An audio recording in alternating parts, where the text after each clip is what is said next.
Well, I guess it's time I made a video for my many eager fans.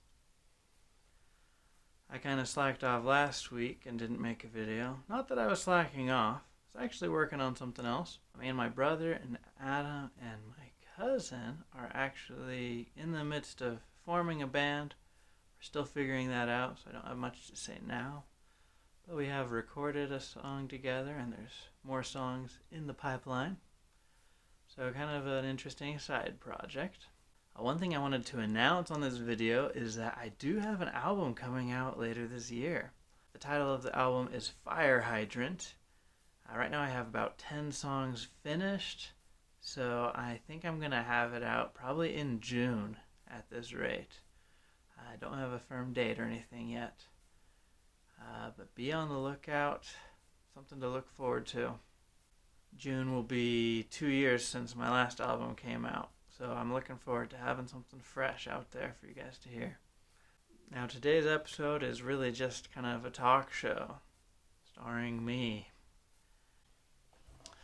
Wanted to show you guys a couple of funky instruments I have laying around.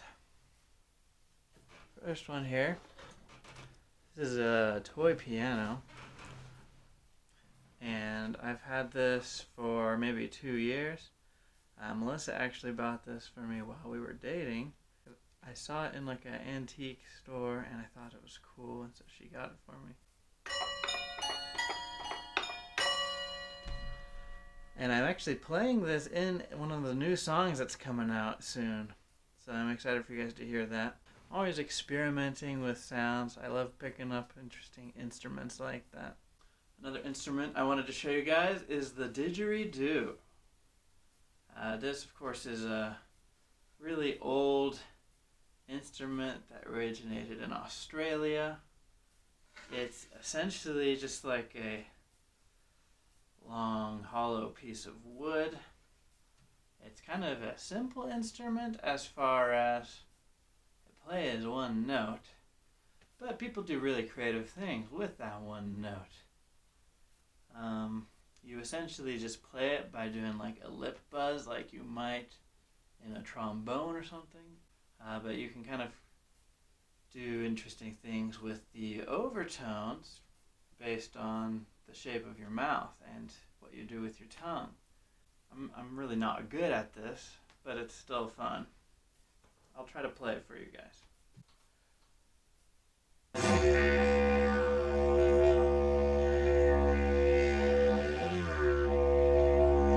Basically just a big fart machine.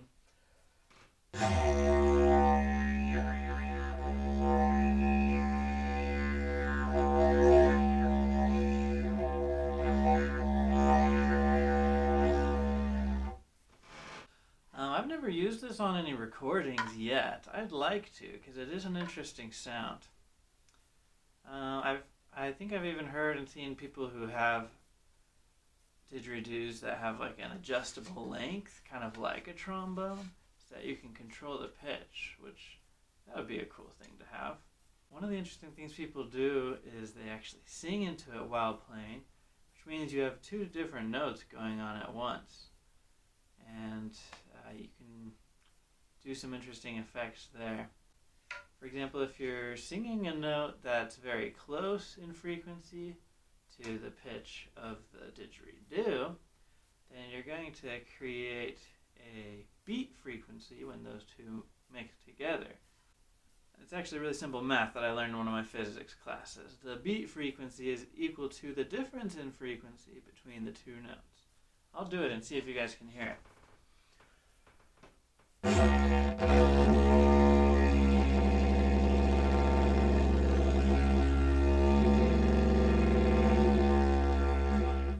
People who have really practiced it a lot, they actually get down the technique that I think is called a circular breathing, which means they're able to play one continual note, because while they breathe in to get more air in their lungs through their nose, they are still pushing air out that they have stored in their cheeks, in their mouth. Super hard to do. I don't know if I'll ever be able to do that because it takes work, but it's really impressive. That's a didgeridoo for you. And now, story time! I Figured today I would tell the story behind one of my songs, and I chose Empty Page from my second album, Cinnamon Swirls. This is interesting to me because of kind of how it came about. In 2014, I got home from a mission. That was in February.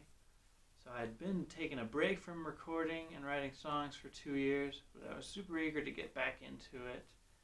And I had a bunch of old song ideas that I was working on, but none of them were really panning out. It was hard for me as an inexperienced songwriter to really finish these songs, and I didn't have a whole lot of finished product at that time that I was excited about.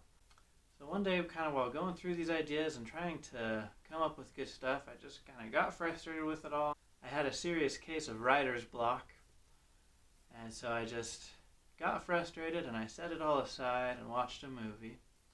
It was actually Lilo and Stitch, I still remember. And of course Stitch jams out to Elvis playing the ukulele, which is a great scene. During the movie I thought maybe I'll come up with some sweet lyric ideas. So I had my notebook there with a blank page, and I didn't come up with anything. So I just felt terrible because I felt like I'd been lazy and been procrastinating. And everybody can relate to that feeling. It's not a good feeling. And then I just decided to try one more time, and all of those feelings of writer's block and being at my wit's end, those all kind of served as inspiration.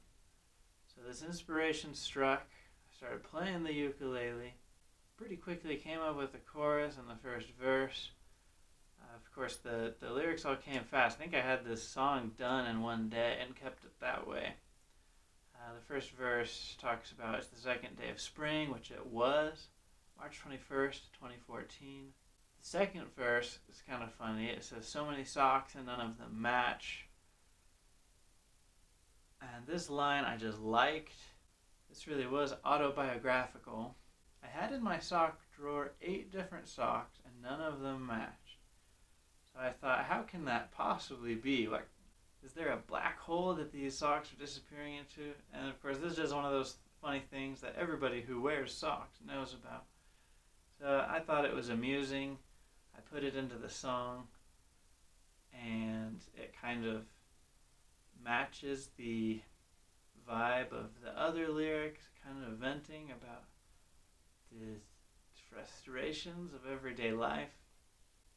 I really liked the chords in that song. It kind of did some interesting things with it. I'll see if I can pull some of that out now.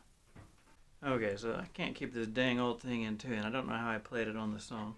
But it's in F. And I'm doing a suspended second, hammering on and whatnot. Hammering on.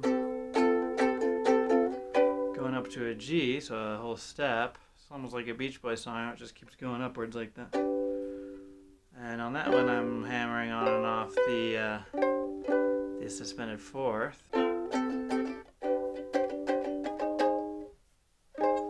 I go up a half step, which is now we're at the G sharp, the minor third degree in the scale.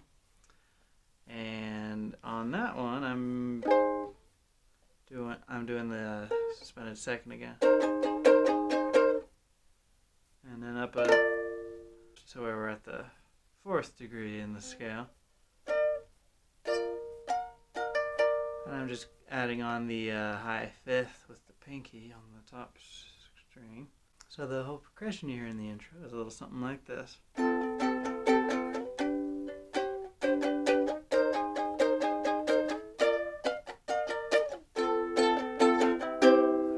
That was terrible, but I think I'm just gonna leave it at that and not try to do the funky chord changes I do in the instrumental bridge, because those are really hard to remember and not normal. They're kind of the reason that I liked this story and wanted to share it is because it's a good example of how, as long as you just keep trying, something good is gonna come along. And in this case, it did for me. I had the whole song just out of nowhere when I thought I couldn't write a song. Then I had the whole thing recorded like a week later. And it's honestly very similar to the story that John Lennon tells about when he wrote Nowhere Man. He said he'd been sitting around the house all morning. He said he'd been slaving away for 6 hours trying to force a song to come out, and he just couldn't come up with anything. And so he was super frustrated, depressed, and he just collapsed on the couch. And in that very moment that he gave up, he starts humming this tune. And he grabs a guitar, and the whole song is there. He always says the music and words just came out of nowhere, all together, all at once, as if it was somebody else writing the song, and he was just a medium channeling that spirit of the song. So that's a really cool story of how Nowhere Man was written, and I can attest that I've had similar experiences. If you're a songwriter watching this video, then the moral of the story is don't give up, because there is a gem that's just going to fall into your lap. You just have to kind of stay at it and write through the bad stuff, and then you'll get to the good stuff. So that's it for today. Thank you for watching, and I will see you again soon.